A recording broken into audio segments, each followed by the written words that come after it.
made it to the gym. Let's start legs. We got another full leg day, and yeah, I'm tired. I'm going to fully detail this entire workout for you guys so you know exactly what I'm doing, exactly why I structure my workout the way that I do, so have fun with the voiceover. Okay, first things first, I'm starting with an activation warm-up, warming up my glutes, warming up my hips, just doing a bunch of hip bridges on the floor, not really counting reps. Then I cross one foot over the other. This just stretches out my hips, activates my glutes really well. And then we are moving on to my first exercise. I'm going to put the band between my knees, and we are doing banded hip thrust on a Smith machine. I prefer stabilized rather than barbell. It's very similar to barbell, but obviously not the same.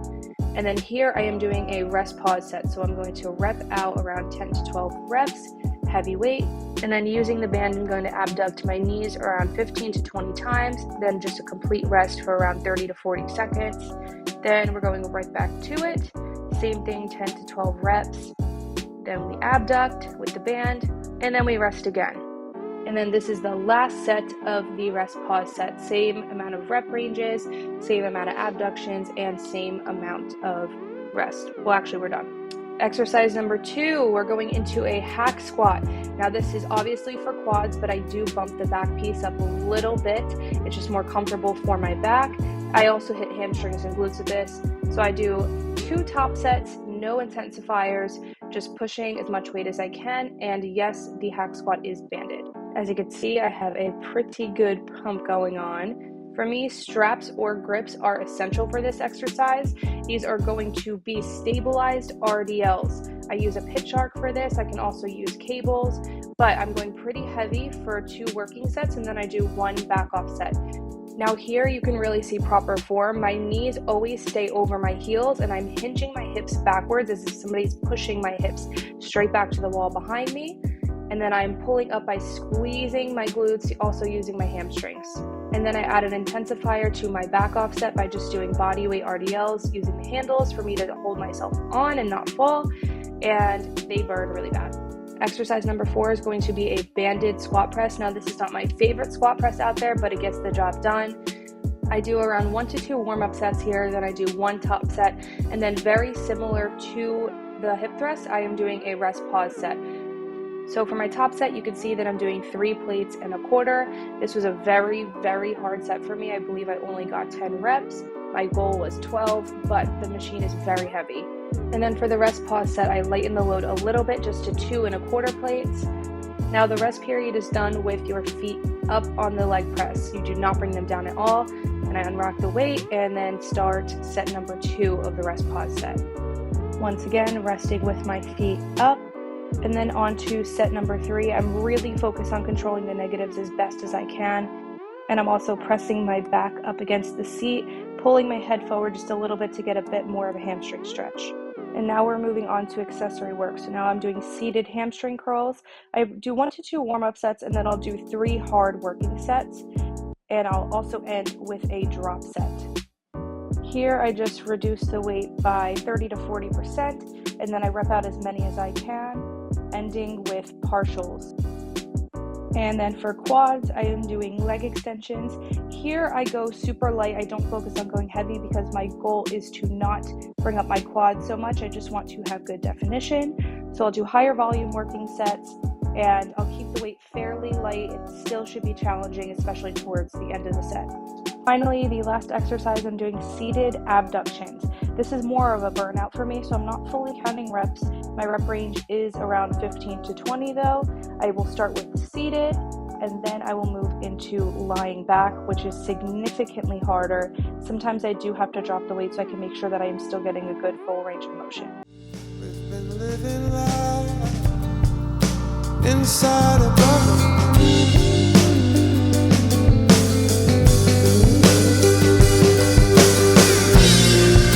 Confidence in you is confidence in me, is confidence in a higher speed.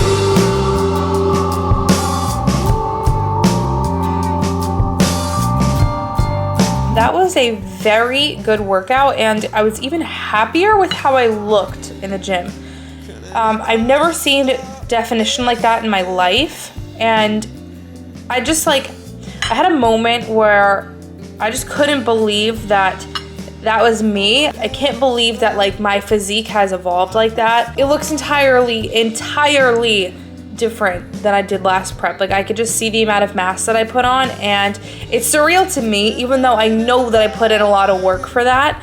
I still can't even believe that prep is here. Like it hasn't even fully hit me yet that I'm on prep. Everything's just like going so well. Obviously getting sick in the beginning of prep wasn't ideal, but things right now are just going so well, and it doesn't feel real in my head.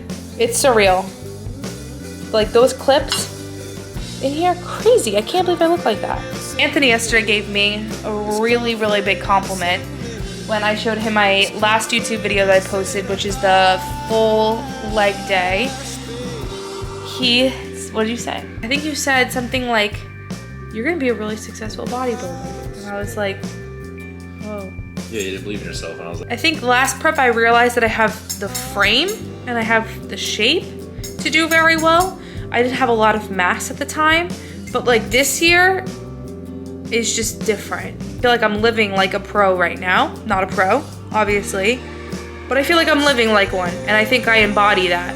I'm not trying to say that I will for certain go pro this year. I'm not like putting that out there. Do I want to? Of course I want to. Every person on that stage wants to, but I think I embody it pretty well, and I have been for the past year, so pretty cool. It's midnight, and I didn't show this in my last full day of eating, but most days, I'd say 95% of my days, I have a protein shake as my last meal. It's very clutch to be able to have that right now. I am a big advocate for eating whole foods, but when I'm eating 6 meals a day, honestly, eating whole foods, eating chicken or turkey or whatever, for most of those meals is very hard for me. It's just, like I get to a point where I can't stomach it anymore, so a protein shake is my go-to. And because today is a high carb day, I'm also coupling it with some rice cakes. So it's my last meal, and it is time to go to bed. I obviously look worn, tired, all of the above. Today was a tiring day for some reason, and tomorrow's a longer day for me. But that is it for this video. Hope you guys enjoyed. Peace out.